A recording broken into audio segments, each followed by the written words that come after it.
বিসমিল্লাহির রহমানির রহিম। ন্যাশনাল কলেজের অনলাইন ভিত্তিক শ্রেণী শিক্ষা কার্যক্রমে তোমাদের আবারও স্বাগতম জানাচ্ছি। প্রিয় শিক্ষার্থীরা, আশা করছি তোমরা সবাই ভালো আছো আর তোমাদের দোয়ায় আমি আল্লাহর অসীম রহমতে ভালো আছি। প্রিয় শিক্ষার্থীরা, এই মুহূর্তে যারা লাইভে প্রস্তুত আছো ক্লাস করার জন্য, আমাদের ন্যাশনাল কলেজ এবং ন্যাশনাল কলেজের বাইরে এবং আমার প্রথম বর্ষ শিক্ষার্থী ও দ্বিতীয় বর্ষ শিক্ষার্থী উভয়কে আমি অসংখ্য ধন্যবাদ জানাচ্ছি এবং যারা এখনও লাইভে যুক্ত হতে পারোনি তারা দ্রুত সংযুক্ত হয়ে যাও। প্রিয় শিক্ষার্থীরা, ক্লাসটি শুরু করার পূর্বেই আমি তোমাদের এবং অবগত করতে চাচ্ছি যে মাসটি হচ্ছে আমাদের অত্যন্ত একটি গুরুত্বপূর্ণ মাস। এটি হচ্ছে আমরা সবাই জানি ভাষা আন্দোলনের মাস। আমি আগামীকাল আমাদের শহীদ দিবস এবং 21শে ফেব্রুয়ারি, যার জন্য আমাদের এদেশে অসংখ্য যোদ্ধারা তাদের মাতৃভাষার জন্য শহীদ হয়েছেন, তাদের প্রতি আমি গভীর শ্রদ্ধা জানিয়ে আজকে এই মাতৃভাষা দিবসের এবং আগামীকাল এই ঐতিহ্যবাহী আমাদের তাৎপর্যপূর্ণ ভাষা আন্দোলন দিবসটির কথা স্মরণ করে আমি আজকে আমার ক্লাসটি শুরু করতে যাচ্ছি। এবং শিক্ষার্থীরা, তোমরা অবশ্যই জানো আজকে আমি তোমাদের জীববিজ্ঞান দ্বিতীয় পত্রের দ্বিতীয় অধ্যায় অর্থাৎ অ্যানিমেল আইডেন্টিটি অর্থাৎ প্রাণীর পরিচিতি হতে প্রত্যেক প্রাণী ঘাস ফড়িং নিয়ে আলোচনা করছিলাম। শিক্ষার্থীরা, গত ক্লাসগুলোতে আমি অনেকগুলোই টপিক নিয়ে আলোচনা করেছি, তবে আজকে একটি গুরুত্বপূর্ণ বিষয় নিয়ে আলোচনা করব, আর সেটি হচ্ছে রক্ত সংবহনতন্ত্র। প্রাণীদের একটি রক্ত সংবহনতন্ত্র অত্যন্ত গুরুত্বপূর্ণ। শিক্ষার্থীরা, তোমরা অবশ্যই জানো যে আমাদের দেহটা অনেকগুলো তন্ত্রের সমন্বয়ে গঠিত। তেমনি ঘাস ফড়িং অর্থাৎ আর্থ্রোপোডা পর্বের প্রাণী, যেমন ধরো ঘাস ফড়িং আছে, তারপর তেলাপোকা, চিংড়ি মাছ, এরকম অসংখ্য আর্থ্রোপোডা পর্বের প্রাণী আছে। প্রত্যেকেরই কিন্তু সংবহনতন্ত্র আছে, তবে আমাদের মতো তাদেরটা উন্নত না। শিক্ষার্থীরা, আমি পর্যায়ক্রমে কথাগুলো আসবো, প্রত্যেকটা কথাই আমাকে টপিকগুলোই বুঝিয়ে যেতে হবে যতটুকু আমি পারি, যতটুকু আমার জানা আছে। তবে তোমরা আমার ক্লাসটি দেখার পরে অবশ্যই অসংখ্য বইগুলো পড়বে। অনেক রাইটারের বই আছে, যত পড়বে ততই তোমাদের বেসিকটা আরও বেশি তোমাদের কনসেপশনটা ভালো হবে। তো শিক্ষার্থীরা, আমি প্রথমেই অবগত জানতে চাচ্ছি তোমাদের কাছ থেকে যে বোর্ডের লেখাটা স্পষ্ট আছে কিনা আর আমার কথা শোনা যাচ্ছে কিনা, তারপরেই আমি মূল টপিকে যাব। তো শিক্ষার্থীরা, তোমরা অবশ্যই ক্লাস শুরু করার পূর্বেই বই, খাতা, কলম, পেন্সিলের আবার সব নিয়ে রেডি থাকবে। তো শিক্ষার্থীরা, আমি যখনই চিত্র আঁকাবো বা বোর্ডে কিছু লিখবো, আমি আশা করব তোমরা সবাই আমার সাথে লিখবে। শিক্ষার্থীরা, এখন আমি দেখতে পাচ্ছি তানভীর হাসান, আফরোজ, তিশা আর হ্যাঁ, তোমরা অবশ্যই দ্রুত বাকিরা সংযুক্ত হয়ে যাও। আর আমি ক্লাসটি শুরু করে দিচ্ছি, তোমরা অবশ্যই শেষ পর্যন্ত থাকবে।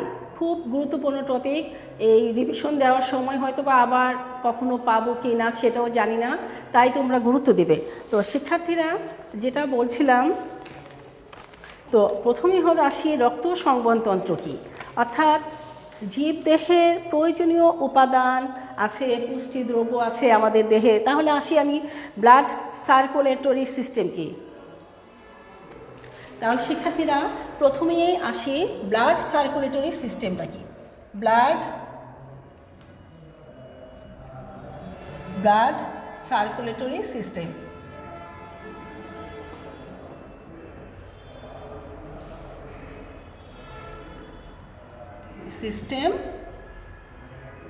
বা রক্ত সংবহনতন্ত্র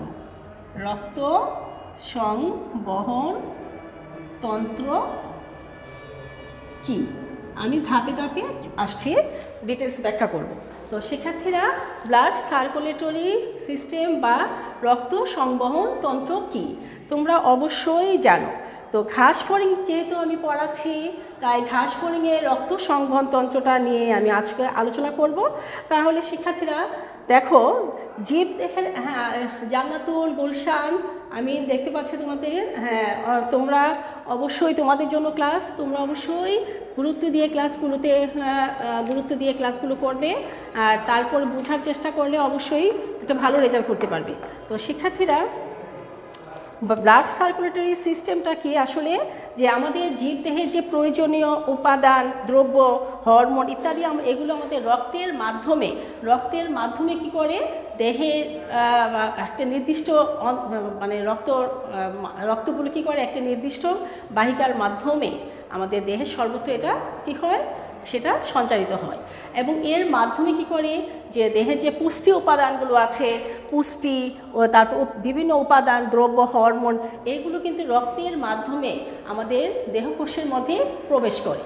আবার দেহকোষ থেকে সেগুলো কি করছে, সেইগুলো সেই দেহকোষ থেকে আবার বিপাকের সৃষ্ট যে বর্জ্য পদার্থগুলো একইভাবে রেচন অঙ্গে সেগুলো নিয়ে আসে এই রক্ত।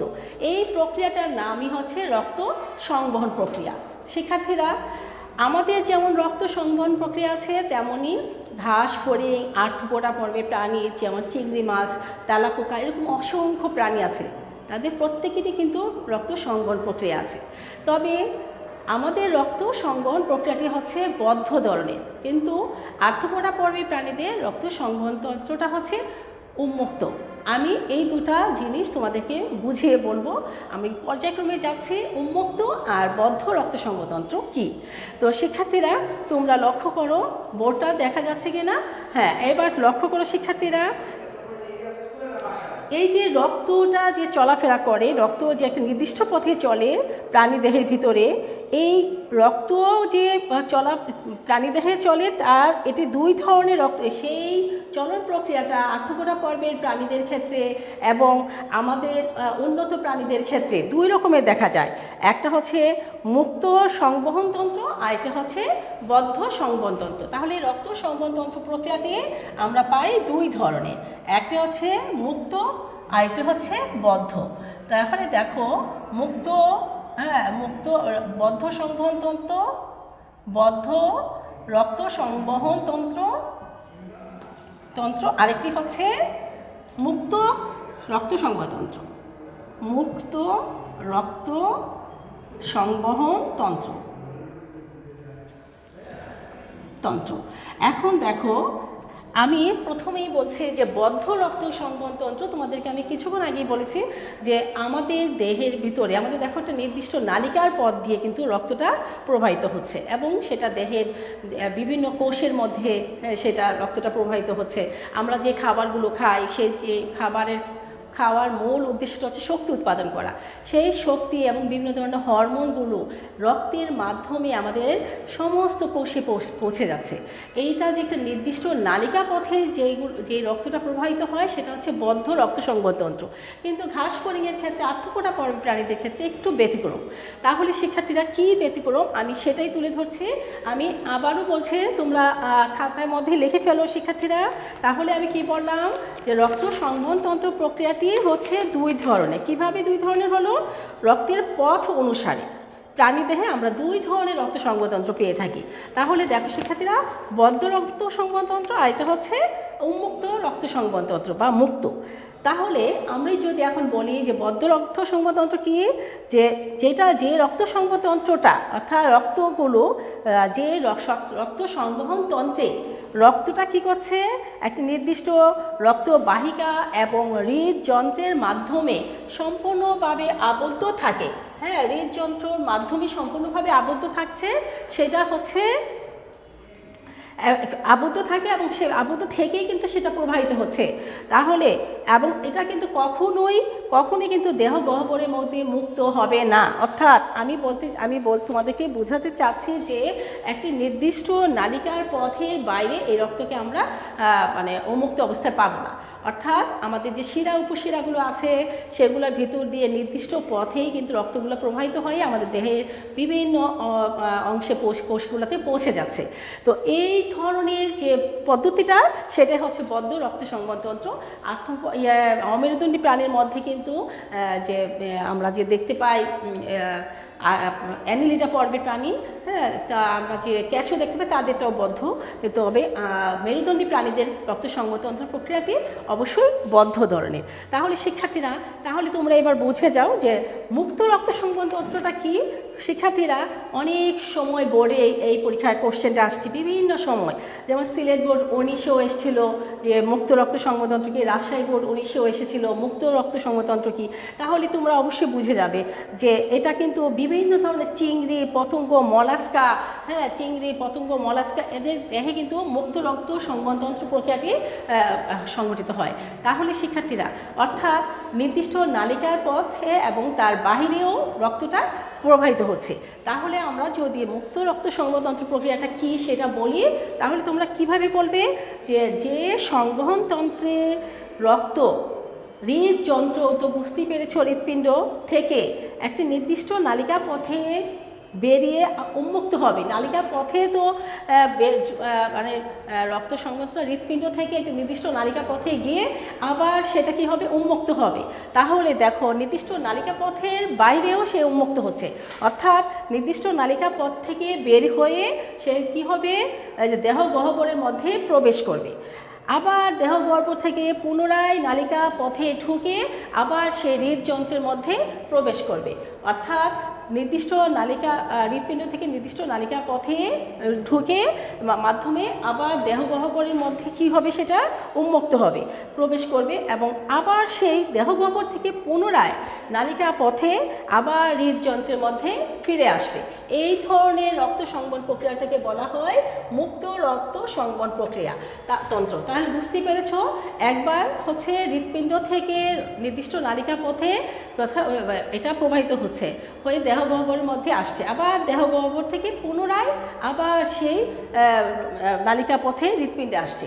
তাহলে সে দুই জায়গার মধ্যে প্রবাহিত হচ্ছে, এই জন্য এটাকে বলা হচ্ছে মুক্ত রক্ত সংবহন প্রক্রিয়া। শিক্ষার্থীরা, তাহলে আমরা মুক্ত এবং বদ্ধ রক্ত সংবহন প্রক্রিয়ার মধ্যে তুলনা আমরা অবশ্যই করতে পারি। যে শিক্ষার্থীরা দেখো, মুক্ত রক্ত সংবহন প্রক্রিয়া আর বদ্ধ, তাহলে আমরা কি বলতে পারি যে আর্থ্রোপোডা আর মলাস্কা পর্বের প্রাণীদের ক্ষেত্রে আমরা মুক্ত রক্ত সংবহন প্রক্রিয়াটি দেখতে পাই, আর মানুষের ক্ষেত্রে এবং বিভিন্ন মেরুদণ্ডী প্রাণী, অ্যানিলিডা, কর্ডাটা, এই সকল প্রাণীর মধ্যে আমরা অবশ্যই বদ্ধ রক্ত সংবহন প্রক্রিয়াটি দেখতে পাই। শিক্ষার্থীরা দেখো, মুক্ত রক্ত সংবহন প্রক্রিয়ার ক্ষেত্রে কি হচ্ছে, এখানে আমরা দেখতে পাচ্ছি যে হৃদযন্ত্র, রক্তবাহিকা এবং বিভিন্ন সাইনাস এই রক্ত সংবহনের সাথে জড়িত। কিন্তু বদ্ধ রক্ত সংবহন অর্থাৎ আমাদের রক্ত সংবহনের ক্ষেত্রে আমরা কি দেখতে পাচ্ছি, আমাদের ক্ষেত্রে বদ্ধর ক্ষেত্রে দেখতে পাচ্ছি যে এটা হৃদযন্ত্র আর রক্তবাহিকা এই দুটির মাধ্যমেই এটি রক্ত সংবহন প্রক্রিয়াটি সম্পন্ন হচ্ছে। তাহলে এই দুটি অংশই হচ্ছে বদ্ধ রক্ত সংবহনের ক্ষেত্রে গুরুত্বপূর্ণ ভূমিকা রাখছে। তাহলে দেখো যে মুক্ত রক্ত সংবহনতন্ত্র প্রক্রিয়ার মধ্যে এই রক্তটা পরিবাহিত হতে কোন কোন অংশগুলো এখানে গুরুত্বপূর্ণ ভূমিকা রাখছে তোমরা লক্ষ্য করো শিক্ষার্থীরা। তাদের যে হৃৎপিণ্ডটা খুবই সংক্ষিপ্ত, আর সংক্ষিপ্ত একটি রক্তনালী, হৃদযন্ত্র আর সাইনাস, এই তিনটা নিয়েই কিন্তু মুক্ত রক্ত সংবহনতন্ত্রটা গঠিত আর্থ্রোপোডা প্রাণীদের ক্ষেত্রে।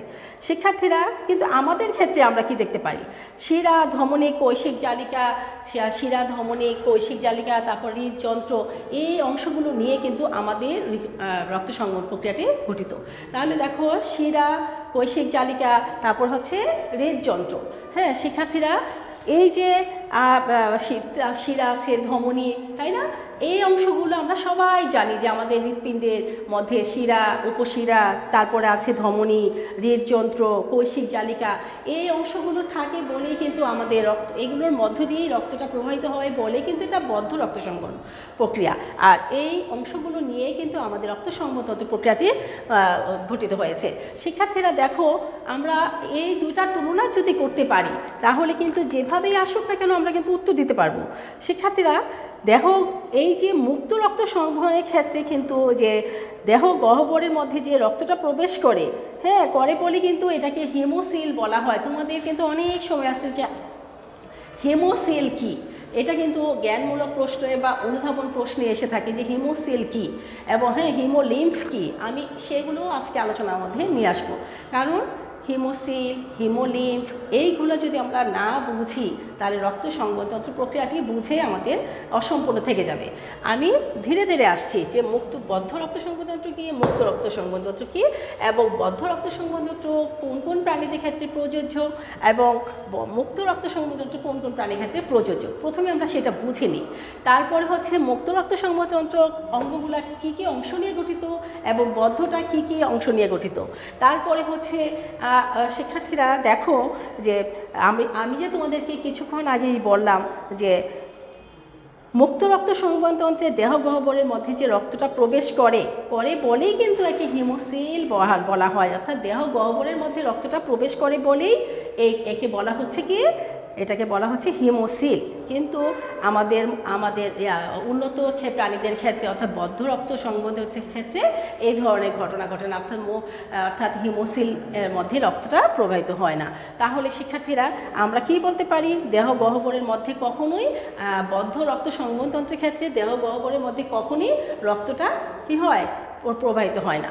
তো শিক্ষার্থীরা এই বস্তু এগুলো আমরা যদি জেনে যাই, দেখো রক্তটা সরাসরি কোষ টিস্যুর সংস্পর্শে আসে বলেই কিন্তু মুক্ত রক্ত সংবহনতন্ত্রের পুষ্টি পদার্থ এবং গ্যাসের বিনিময় ঘটায়।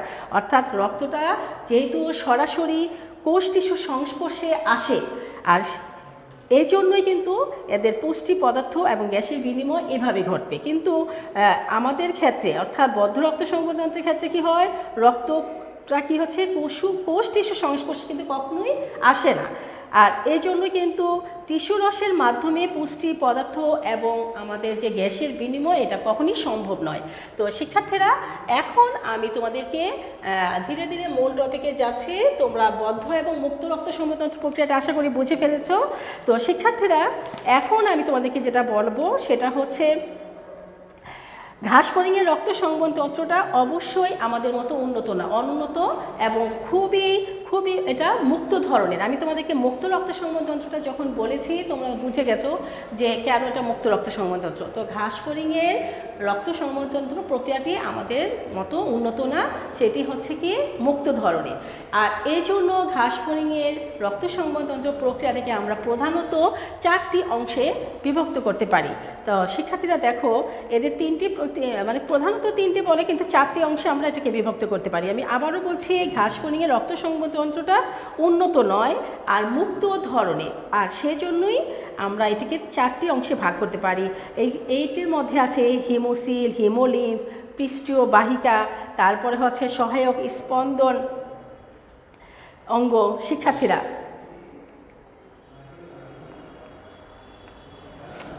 তাহলে দেখো, মুক্ত রক্ত সংবহনতন্ত্রটার মধ্যে আমাদের ব্যাখ্যা করতে গেলে এই অংশগুলো অবশ্যই জানতে হবে।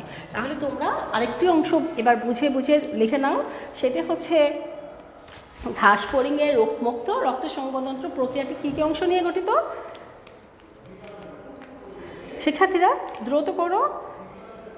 হিমোসিল, হিমোসিল রক্ত সংবহনতন্ত্র প্রক্রিয়াটা হিমোসিল,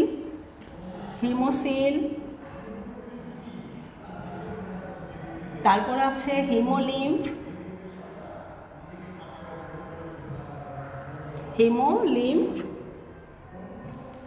তো তুলে নাও, দ্রুত তুলে নাও। হিমোসিল আছে, হিমোলিম্ফ, পৃষ্ঠীয় বাহিকা,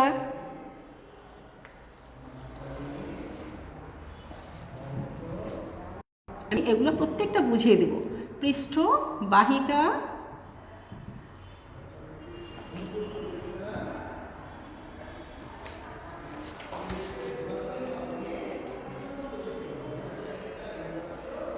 আর আছে সহায়ক স্পন্দনশীল অঙ্গ, সহায়ক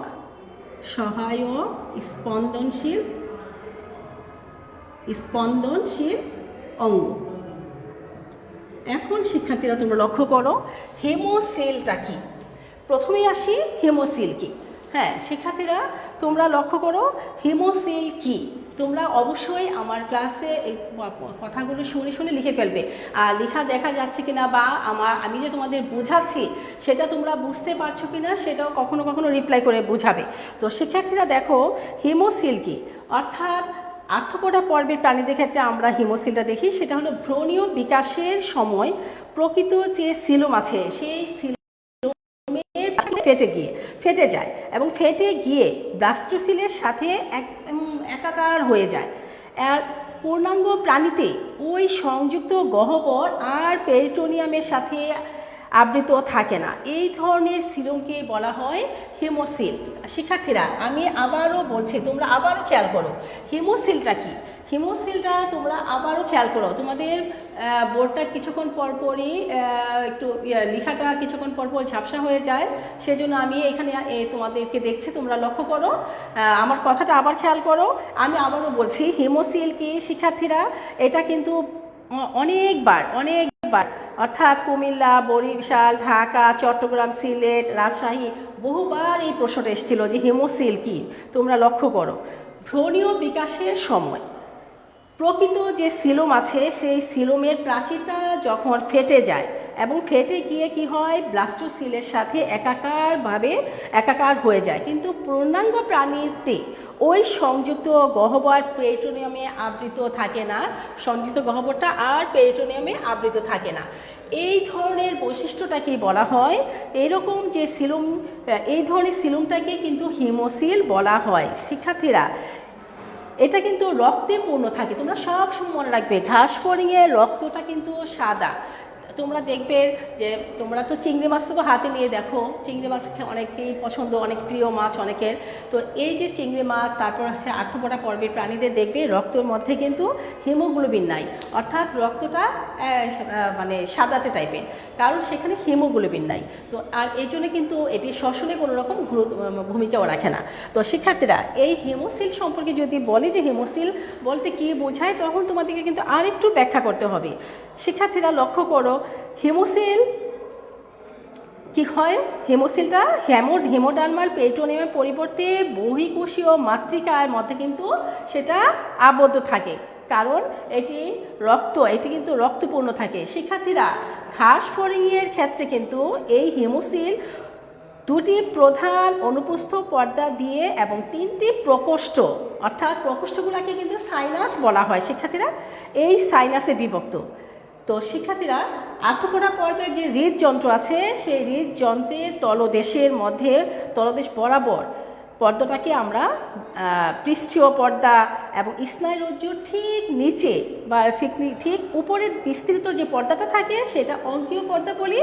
আর এসব পর্দার যে উপস্থিতির ফলে তিনটি সাইনাস উৎপন্ন হয়, একটা হচ্ছে পেরিকার্ডিয়াল সাইনাস, পেরিভিসারাল সাইনাস। আমি সাইনাস তিনটি সাইনাস যে উৎপন্ন হয় সেটা বলছে পেরিকার্ডিয়াল সাইনাস, একটি হচ্ছে পেরিকার্ডিয়াল সাইনাস, আমি সেটাই ব্যাখ্যা করব, তারপরে আমি মূল অংশে যাব। Pericardial sinus, perivisceral sinus, perivisceral sinus, আর হচ্ছে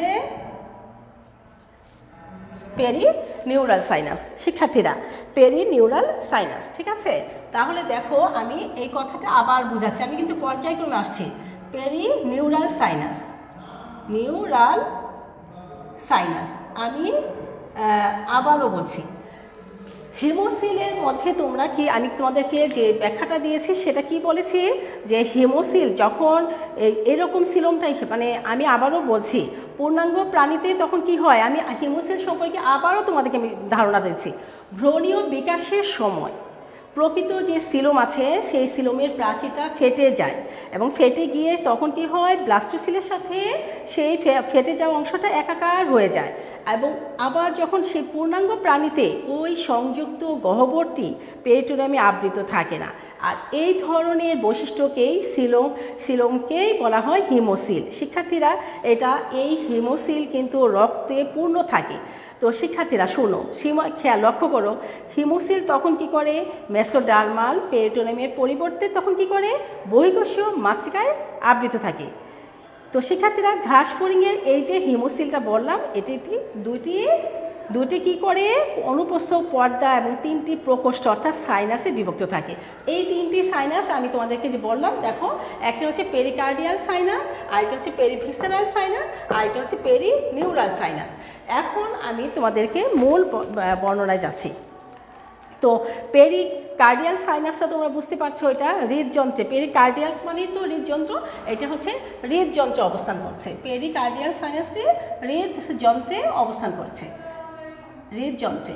আর পেরিভিসারাল সাইনাসটাও তোমরা ভালো করে জানো যে এটা হচ্ছে পুষ্টিকতন্ত্র এবং পৃষ্ঠীয় পর্দার নিচে অবস্থিত, আর এটা পুষ্টিক নালীতে ধারণ করে। আমরা পেরিভিসারাল সাইনাসটা আমরা পুষ্টিক নালীতে পাবো, পুষ্টিক নালীতে। তা আর পেরিনিউরাল সাইনাস তোমরা অবশ্যই বুঝতে পেরেছো, পেরিনিউরাল সাইনাসটা কোথায়? স্নায়ু রজ্জুতে এটা অবস্থান করে। তাহলে এটা হচ্ছে স্নায়ু রজ্জুতে।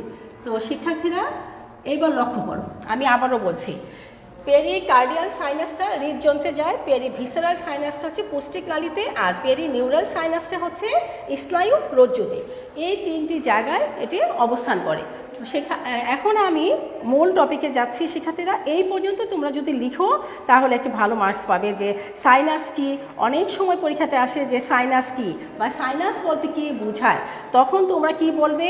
যে তোমরা বলবে যে ঘাস ফড়িংয়ের হিমোসিল দুটি অনুপ্রস্থ পর্দা দিয়ে তিনটি প্রকোষ্ঠে প্রকোষ্ঠে বিভক্ত করা হয়, তাকে বলা হয় সাইনাস। তোমরা এইভাবে সংজ্ঞাটা লিখে দিবে যে সাইনাস কি, যদি পরীক্ষাতে আসে বলবা যে ঘাস ফড়িংয়ের হিমোসিল দুটি অনুপ্রস্থ পর্দা দিয়ে তিনটি প্রকোষ্ঠে বিভক্ত থাকে, তাকে সাইনাস বলে। এটা তিন ধরনের হয়। তারপরে বলবা যে হৃদযন্ত্রের তলদেশ বরাবর অবস্থিত পর্দাটাকে বলা হয় পৃষ্ঠীয় পর্দা, স্নায়ুরজ্জুর ঠিক উপরে বিস্তৃত পর্দাটাকে বলা হয় অঙ্কীয় পর্দা। আর এই দুটি পর্দার উপস্থিতির ফলে তিনটি সাইনাস গঠিত হয়: pericardial sinus, perivisceral sinus, perineural sinus. এবার পেরিকার্ডিয়াল সাইনাসটা হচ্ছে হৃদযন্ত্রের মধ্যে যায়, পেরিভিসারাল সাইনাসটা পুষ্টিক নালীতে, আর পেরিকার্ডিয়াল সাইনাসটা হচ্ছে স্নায়ু রজ্জুতে। তাহলে আমরা এভাবে লিখে দিলেই এটা পূর্ণাঙ্গ নাম্বার আমরা পেয়ে যাব। তো শিক্ষার্থীরা এই আসছে, এখন আমি তোমাদেরকে মূল টপিকে নিয়ে যাচ্ছি।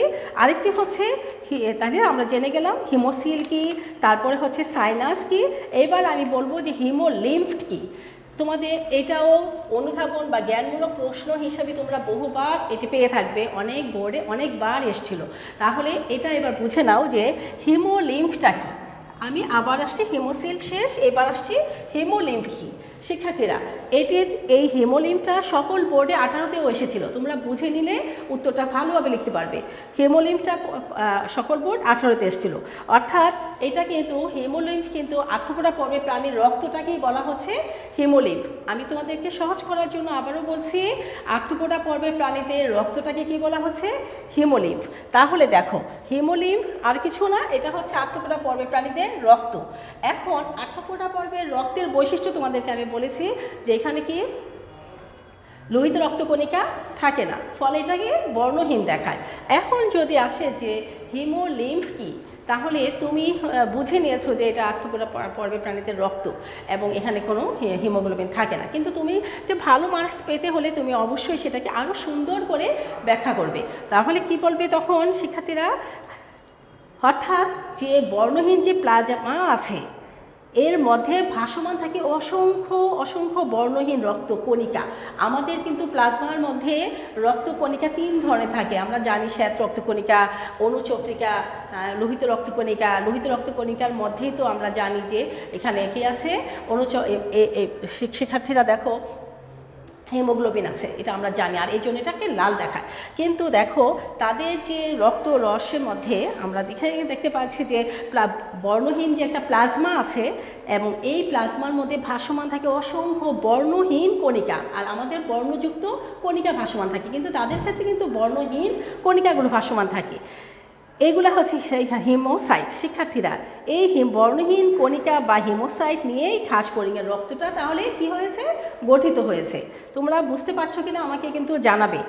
শিক্ষার্থীরা এই যে হিমোসিল নামক যে গহ্বর, সেটার মধ্যে সেই লসিকার সাথে কিন্তু এই রক্তকণিকাগুলো মিশ্রিত অবস্থায় থাকে, আর এই জন্যই কিন্তু ঘাস ফড়িংয়ের সহ বিভিন্ন পতঙ্গগুলো আছে, তাদের রক্তকে বলা হয় হিমোলিম্ফ। শিক্ষার্থীরা নিশ্চয়ই তোমরা এতক্ষণ বুঝে গেছো যে হিমোলিম্ফটা মূলত কেন নামটা হিমোলিম্ফ হয়েছে। তো তা আমি তোমাদেরকে এখন শিক্ষার্থীরা এই যে হিমোলিম্ফটা বললাম, তাহলে এই হিমোলিম্ফটা আর্থ্রোপোডা প্রাণীদের ক্ষেত্রে কি কাজে লাগছে?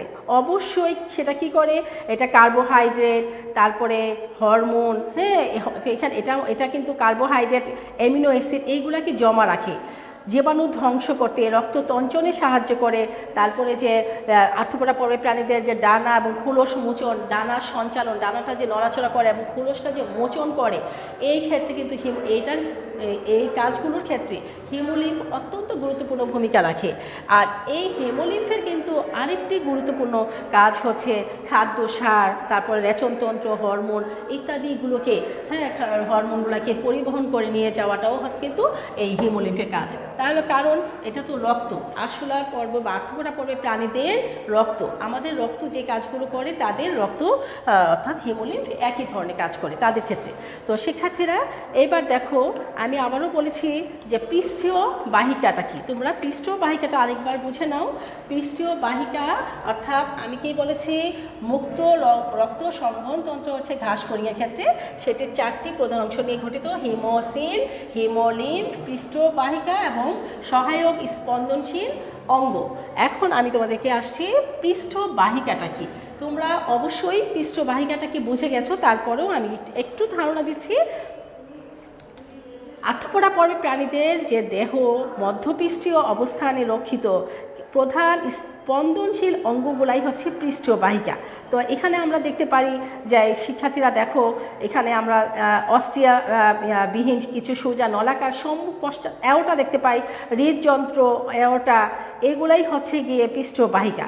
শিক্ষার্থীরা ঘাস ফড়িংয়ে কিন্তু 6 জোড়া অ্যালারি পেশি আছে, আমি আসছি ধীরে ধীরে। এখন দেখো আমি রক্ত সংবহন প্রক্রিয়াতে আর আছে কি সহায়ক স্পন্দনশীল অঙ্গ। সহায়ক স্পন্দনশীল অঙ্গটা তোমরা অবশ্যই বুঝে গেছো যে এগুলা কিন্তু হচ্ছে আর্থ্রোপোডা পর্বের প্রাণীদের অ্যান্টেনা, পা, ডানার গোড়ার মধ্যে এগুলো অবস্থান করে।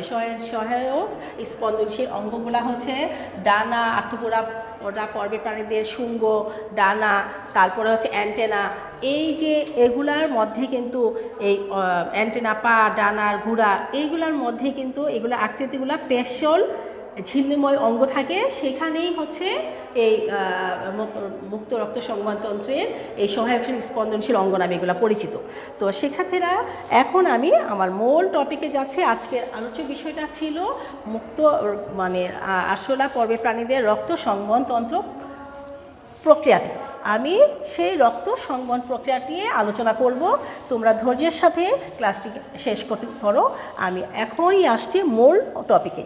তো শিক্ষার্থীরা, রক্ত সংবহনতন্ত্রের ক্ষেত্রে আমি বলেছি কি আর্থ্রোপোডা পর্বে অর্থাৎ ঘাস ফড়িংয়ের ক্ষেত্রে রক্ত সংবহনতন্ত্র প্রক্রিয়াটি হচ্ছে মুক্ত। এখন আমি একটি চিত্র অঙ্কন করব, চিত্রটা তোমরা অবশ্যই গুরুত্ব দিয়ে অঙ্কন করবে আমার সাথে সাথে।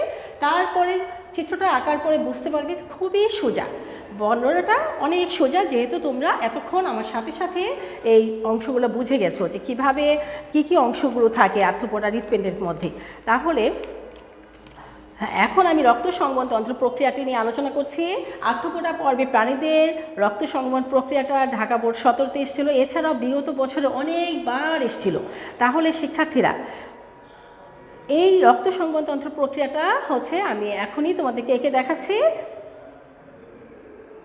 আমরা প্রথমে একটা চিত্রটা অঙ্কন করার জন্য একটু রাফ করে আমরা এভাবে করে একটা হালকা একটা চিত্র দিয়ে নিতে পারি। তারপরে আমরা ধীরে ধীরে এই যে দেখো আমি কিভাবে আঁকাচ্ছি, পরে আমরা আমাদের যেহেতু পেন্সিলের ব্যবহার আছে আমরা করে নিতে পারবো। হ্যাঁ, এখন এইভাবে তোমরা আগে এঁকে নাও। একটা প্রথমে কি করবে, একটা অর্ধবৃত্তের মতো হালকা করে একটা শেড দিয়ে নেবে। তারপরে আমরা মোটামুটি 7টার মতো এইভাবে এঁকে দিই।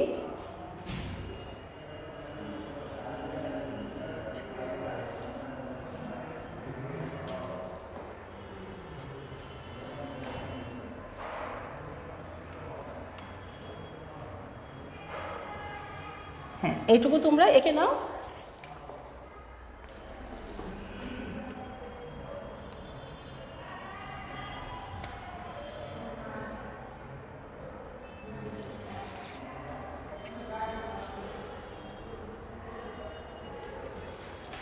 শিক্ষার্থীরা, তোমরা আমার সাথে সাথে এইটুকু অংশ অন্তত এঁকে নাও, এইটুকু আগে এঁকে নাও, তারপরে আমি আসছি।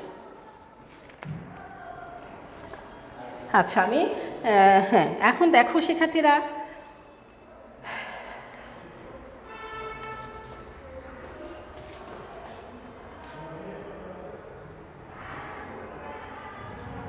আচ্ছা এখন আমরা আমি কিন্তু তোমাদের জন্য থেমে যাচ্ছি, তোমরা এটুকু এঁকে নাও, তারপরে আমি সামনে এগোচ্ছি। দেখো শিক্ষার্থীরা, এখন আমরা এটা বডিটা এঁকে ফেলতে পারি। দেখো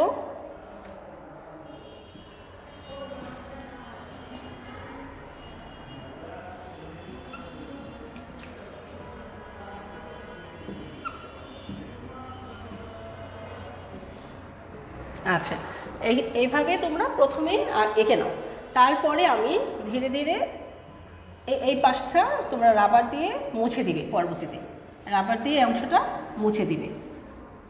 এভাবে আঁকার পর রাবার দিয়ে ভিতর থেকে মুছে দিলে, হ্যাঁ, তাহলে খুব দ্রুত হয়ে যাবে। হ্যাঁ শিক্ষার্থীরা, এখন দেখো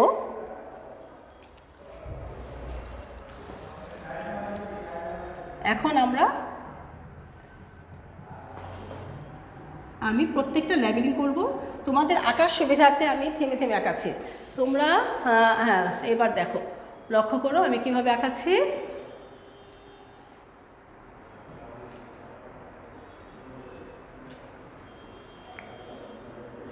নেটের জন্য অনেকটাই, হ্যাঁ বুঝছো, ঠিক আছে, গুড। সামি আক্তার মারিয়া বুঝতে পারছো, আমাকে রিপ্লাই করবে কিছুক্ষণ পরপরই, আমাকে বোঝাবে যে তোমরা বুঝতে পারছো কিনা, তা না হলে তো আমাকে আরও অন্যভাবে চিন্তা করতে হবে। তোমরা যদি বুঝো তাহলে আমি একই পথে আগাবো, আর যদি না বুঝো তাহলে আরেকটু থেমে থেমে আগাবো। আচ্ছা, তারপরে দেখো আমি কি করেছি, হ্যাঁ এভাবে যাও পর্যায়ক্রমে, তারপরে আমরা পর্যায়ক্রমে এটাকে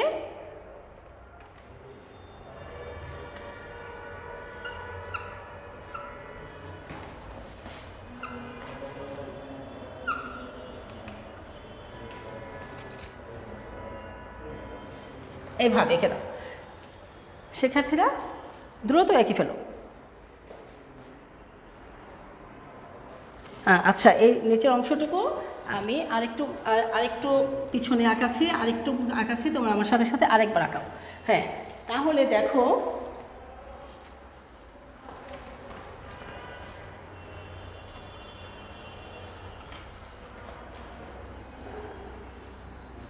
না, এভাবে এটা মিলিয়ে দাও।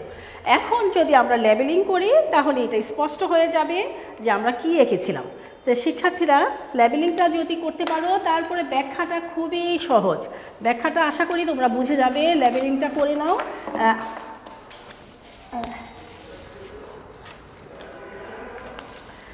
আচ্ছা, এখন দেখো এলারি পেশিগুলো আমরা এইভাবে এঁকে দিতে পারি। এটা হচ্ছে এলারি পেশি, হ্যাঁ, এইভাবে সবগুলোতেই আছে, তবে আমরা সবগুলোতে আঁকাবো না, কিছু কিছু জায়গা আমরা এলারি পেশিগুলো এঁকে নিব।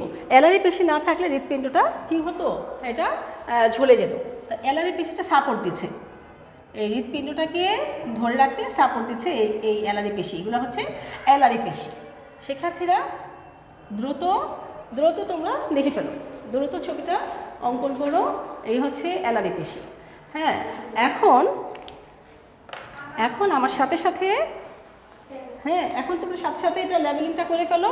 তাহলে এটা পৃষ্ঠীয় অংশ, হ্যাঁ স্নায়ু, আর এটা হচ্ছে এলারি পেশি। হ্যাঁ আচ্ছা, এলারি পেশি, তারপরে হচ্ছে সাইনাস। তোমরা জানো যে এটা হচ্ছে সাইনাস, এই অংশটা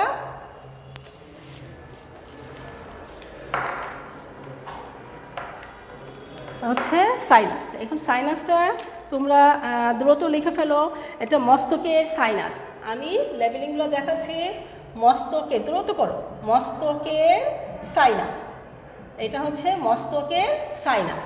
হ্যাঁ, দেখা যায় মস্তকের সাইনাস। তো শিক্ষার্থীরা, অ্যারোটা, এটা এই অ্যাওটার এই অংশটা হচ্ছে সম্মুখ অ্যাওটা, সম্মুখ অ্যাওটা, ঠিক আছে, এটা হচ্ছে সম্মুখ অ্যাওটা। আর এটা কার্ডিয়াকের উপর এই অংশটা, এই সাইনাসটা হচ্ছে পেরিকার্ডিয়াল সাইনাস, পেরিকার্ডিয়াল সাইনাস। তোমাদেরকে আমি 3টে অংশ দেখেছিলাম না, পেরিকার্ডিয়াল সাইনাস, তারপরে পেরিভিসেরাল সাইনাস, পেরিনিউরাল সাইনাস। এইবার বুঝতে পারবে এই অংশগুলো আমি তোমাদেরকে কিছুক্ষণ আগে বুঝিয়েছিলাম। পেরিভিসেরাল সাইনাস, এটা হচ্ছে পেরিকার্ডিয়াল সাইনাস। কার্ডিয়াল অংশটা যে অংশটা যেখানে অবস্থান করছে সেই সাইনাসটার নাম হচ্ছে পেরিকার্ডিয়াল সাইনাস। তো শিক্ষার্থীরা, আর পৃষ্ঠীয় অঙ্গসমূহ হচ্ছে এটা, হ্যাঁ, এগুলো হচ্ছে, আর এটা তো জানো অ্যালারি পেশি, অ্যালারি পেশি, ইয়ে হচ্ছে অ্যালারি পেশি। তাহলে আমরা কি পর্যায়ক্রমে আসছি অ্যালারি পেশি। আর তোমরা তো জানো এই সব এতগুলো এই প্রকোষ্ঠগুলো নিয়েই কিন্তু হৃদপেশি, এটা হচ্ছে হৃদপেশি, এটা হচ্ছে হৃদপেশি। তো হ্যাঁ, হৃদপেশি বা হৃদযন্ত্র, হ্যাঁ। আর পশ্চাৎ অ্যারোটা, এই অ্যারোটাটা হচ্ছে সম্মুখ অ্যারোটা, তাহলে এটা অবশ্যই পশ্চাৎ অ্যারোটা, এটা হচ্ছে পশ্চাৎ অ্যারোটা, পশ্চাৎ অ্যারোটা। শিক্ষার্থীরা দেখো অ্যারোটা এখানে, এটা হচ্ছে পশ্চাৎ অ্যারোটা, আর এই অংশটা হচ্ছে সম্মুখ অ্যারোটা। আর এই হচ্ছে পেরিকার্ডিয়াল সাইনাস, এই পেশিগুলো হচ্ছে অ্যালারি পেশি, আর এটা হচ্ছে হৃদপেশি বা হৃদযন্ত্র। তো শিক্ষার্থীরা এবার দেখো, তাহলে পেরিভিসেরাল সাইনাসটা বুঝতেই পেরেছো। পেরিভিসেরাল সাইনাসটা কোনটা হবে তোমরা আমার আগেই বুঝে গেছো আশা করি। পেরিভিসেরাল সাইনাসটা হচ্ছে এই অংশটা, এটা হচ্ছে এই অংশটাই হচ্ছে perivisceral sinus, perivisceral sinus, sinus. তাহলে এই অংশটা যদি পেরিকার্ডিয়াল সাইনাস, এই অংশটা পেরিভিসেরাল সাইনাস হয়, তাহলে এই অংশটা কি হবে? অবশ্যই পেরিনিউরাল সাইনাস। তাহলে আমরা এবার পেরিনিউরাল সাইনাসটাও লিখে ফেলছি। এটা হচ্ছে perineural sinus, perineural sinus, sinus. তো শিক্ষার্থীরা এখন রক্তটা যে আমরা মুক্ত ধরনের যে বললাম, সেই ক্ষেত্রে কিন্তু এখানে আমাদের বোঝাতে হবে যে কিভাবে মুক্ত হলো। তাহলে দেখো শিক্ষার্থীরা, আমরা রক্তটা আমরা এভাবে বোঝাচ্ছি যে অ্যারো চিহ্ন দিয়ে আমরা বোঝাবো। একটা স্তর থেকে, একটি সাইনাস থেকে আরেকটি সাইনাসের মধ্যে রক্তগুলো কিভাবে প্রবাহিত হচ্ছে সেটা আমি অ্যারো চিহ্ন দিয়ে তোমাদেরকে দেখাচ্ছি। তো শিক্ষার্থীরা, তোমরা এই চিত্রটা বুঝতে পেরেছো কি?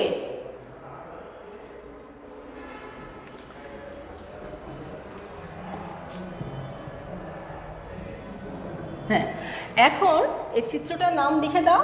এখন আমি তোমাদেরকে ব্যাখ্যাটা করার চেষ্টা করব। চিত্রটা হচ্ছে কি, আর এগুলো তো হচ্ছে তোমরা জানো অঙ্কীয়, এই পাশ থেকে অঙ্কীয় অঙ্গাণুসমূহ, অঙ্কীয় অঙ্গাণুসমূহ, এইগুলো হচ্ছে অঙ্কীয় অঙ্গাণুসমূহ। এখানে তোমার উপাঙ্গগুলো থাকে সব, হ্যাঁ। আর আমরা চিত্রটা লিখে দিতে পারি সুন্দর করে। চিত্রটার নাম কি হবে? তোমরা অবশ্যই জানো যে ঘাসফড়িংয়ের রক্ত সংবহন প্রক্রিয়া চিত্র এটি। ঘাসফড়িং এর রক্ত সংবহন প্রক্রিয়া। ঠিক আছে শিক্ষার্থীরা, এখন যদি তোমাদের চিত্রটা যদি অঙ্কন করা হয়ে যায়, তাহলে এবার তোমরা লক্ষ্য করো কিভাবে হয়েছে।